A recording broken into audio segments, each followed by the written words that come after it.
Assalamualaikum warahmatullahi wabarakatuh. Perkenalkan, nama saya Krisman Tabri dengan NIM S1S1 18058. Pada kesempatan kali ini saya akan sedikit menjelaskan mengenai materi yang telah diberikan oleh Bapak dosen, yaitu tentang vektor. Nah, dapat lihat pada gambar contoh dari vektor, di mana vektor itu adalah suatu besaran yang memiliki arah serta nilai. Seperti pada gambar berikut contoh dari vektor. Dan kemudian untuk gambar yang pada di bawah ini adalah contoh dari dua vektor. Ada vektor yang mengarah ke samping atas dan vektor yang mengarah ke samping kanan. Jadi mereka dapat dikalikan dengan menggunakan produk dot atau titik seperti contoh. Nah, kemudian untuk menghitungnya, jadi produk titik ditulis dia menggunakan titik pusat. Contohnya seperti A titik B. Nah, ini dia berarti perkalian antara B dengan perkalian dari titik dari A dan titik dari si B. Kemudian kita dapat menghitung perkalian titik ini dari dua vektor ini dengan cara yang pertama itu kita bisa dengan A dot B atau A titik B itu sama dengan mutlak A dikalikan dengan mutlak B dikalikan dengan cos theta, di mana garis dalam kurung mutlak A ini adalah besaran suatu atau panjang dari vektor si A. Kemudian untuk mutlak B adalah besaran atau panjang dari vektor si B. Kemudian untuk theta sendiri adalah suatu sudut antara A dan B. Dapat lihat pada contoh untuk tetanya. Jadi kita akan mengalihkan panjang A dikalikan dengan panjang B, lalu kita akan mengalihkan dengan kosinus sudut antara sudut A dan sudut B. Atau kita bisa menghitungnya dengan cara yang kedua ini, yaitu dengan A dot B sama dengan AX dikalikan dengan BX ditambah AY dikalikan dengan BY. Jadi kita dapat mengalihkan X, mengalihkan Y, lalu kita menambahkannya. Kedua metode itu berhasil dan hasilnya adalah bilangan yang disebut dengan saklar.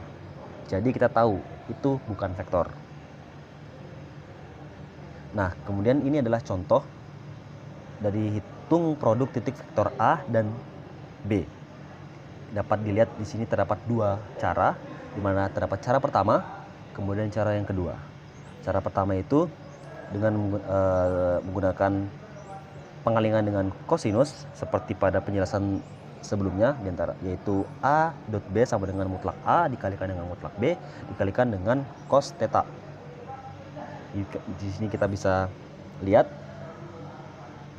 untuk A sendiri itu adalah nilainya 10 pada gambar, kemudian dikalikan dengan mutlak B yaitu 13 dikalikan dengan cosnya yaitu cos 59,5 derajat.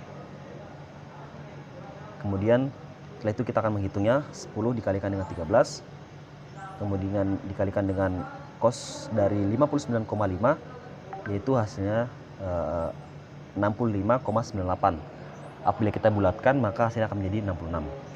Begitu juga dengan cara yang kedua, yaitu dengan cara seperti sebelumnya, mengalihkan dengan X dan ditambahkan dengan yang Y. Kita lihat pada contoh ini A di dot B sama dengan minus 6. Kenapa di sini minus 6? Karena dia arahnya berada di bagian sebelah kiri yaitu negatif, kemudian dikalikan dengan 5 positif 5 dan dikalikan dengan 8 karena arahnya naik, kemudian dikalikan dengan 12 dan hasilnya pada akhirnya adalah 66. Kemudian mengapa harus cos theta? Jadi kita mengambil komponen dari suatu vektor yang terletak pada bersama B, seperti kita menyinarkan cahaya untuk melihat di mana bayangan itu terletak. Lalu kita akan berkembang baik. Nah, ini dia akan bekerja persis sama jika kita memproyeksikan B di samping A lalu dikalikan. Karena tidak masalah urutan mana yang kita lakukan perkalian. Misalnya seperti A dikalikan dengan B dikalikan dengan cos itu sama dengan A dikali cos theta dikalikan dengan B. Itu hasilnya akan tetap sama. Seperti itu. Kemudian sudut kanan. Nah, ketika dua vektor berada di sudut kanan satu sama lain, produk titik adalah 0. Contoh dapat dilihat pada gambar berikut. Nah, gambar berikut ini kita bisa selesaikan dengan dua cara lagi. Cara yang pertama itu sebelah kiri dan cara kedua sebelah kanan dapat dilihat sama seperti perhitungan pada sebelumnya, di mana A dot B sama dengan A kali B dikalikan dengan cos theta dan akan menghasilkan seperti ini. Kemudian cara kedua A dot B sama dengan AX dikalikan dengan BX ditambah dengan AY dikalikan dengan BY gitu. Kemudian untuk 3 dimensi atau lebih. Nah, ini semua bekerja dengan baik dalam 3 atau lebih dimensi juga. Dan sebenarnya bisa sangat berguna. Contoh, di sini dapat dilihat contoh bahwa Sam telah mengukur titik akhir dari dua kutub dan angin mengetahui sudut di antara mereka. Dapat dilihat di sini. Contoh, dapat dilihat di sini contohnya. Kemudian kami memiliki 3 dimensi, jadi jangan lupa komponen Z kalau untuk 3 dimensi. Jadi A dot B sama dengan AX dikalikan dengan BX ditambah dengan AY dikalikan dengan BY ditambah AZ dikalikan dengan BZ untuk 3 dimensi.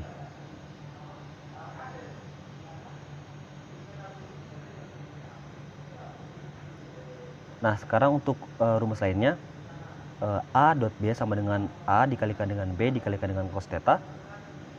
Tapi apakah mutlak A ini besar atau panjang vektor A? Kita bisa menggunakan dengan rumus Pitagoras. Nah, untuk yang pertama itu A sama dengan akar dari 4 kuadrat ditambah 8 kuadrat plus 10 kuadrat. Kemudian kita hitung hasil dari 4 kuadrat, 8 kuadrat, serta 10 kuadrat menghasilkan akar 16 plus 64 plus 100, di mana akan menghasilkan akar dari 180. Begitu juga untuk si mutlak B. Sama seperti dengan sebelumnya, hingga menghasilkan dari akar 134.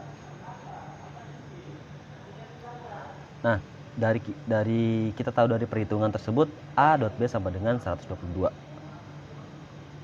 Dapat lihat A dot B sama dengan mutlak A dikalikan dengan mutlak B dikalikan dengan cos theta. Jadi 122 sama dengan akar dari 180 dikali dengan akar 134 dikalikan dengan theta. Jadi cos theta sama dengan 122 dibagi akar 180 dikalikan dengan 134. Kemudian untuk cos theta hasilnya yaitu sama dengan 0,7855. 0,7855. Kemudian theta sama dengan cos pangkat min 1 dalam kurung 0,7855 atau sama dengan 38,2 derajat. Gitu.